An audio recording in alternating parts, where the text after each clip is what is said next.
ఒక fail paper చేతిలో, మనసులో భయం, భవిష్యత్తు అంధకారంలాగా కనిపిస్తోంది. క్లాస్లో అందరూ నవ్వుతున్నారు, అతన్ని తక్కువగా చూస్తున్నారు. టీచర్ కూడా మందలిస్తోంది, ఇలా అయితే నువ్వు పాస్ అవ్వవు అని. ఇంటికి వెళుతూ ఒంటరిగా తన జీవితాన్ని ఆలోచిస్తున్నాడు. అమ్మ మాత్రం నువ్వు చెయ్యగలవు అని నమ్మకమిచ్చింది. ఆ ఒక్క మాట అతని జీవితాన్ని మార్చింది. అతనొక నిర్ణయం తీసుకున్నాడు. డిస్ట్రాక్షన్స్ అన్నీ దూరం పెట్టాడు. ప్రతిరోజూ ఉదయం కొత్త ఆరంభం. కష్టపడడం మొదలైంది. పుస్తకాలు, నోట్స్ అతని ప్రపంచమయ్యాయి. రోజులు, నెలలు, అతని కష్టం మాత్రం ఆగలేదు. ఎగ్జామ్ రోజు అతను ధైర్యంగా రాశాడు. రిజల్ట్ రోజు అందరూ షాక్ అయ్యాడు. అతను టాపర్ అయ్యాడు. ఇప్పుడు అందరూ అతన్ని గౌరవిస్తున్నారు. అతను నవ్వుతూ చెప్పాడు, ఫెయిల్ అంటే అంతం కాదు, ఆరంభమని.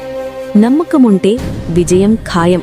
ఇలాంటి హార్ట్ టచింగ్ కథల కోసం KVS9 క్రియేషన్స్ ఛానల్ని సబ్స్క్రైబ్ చేయండి.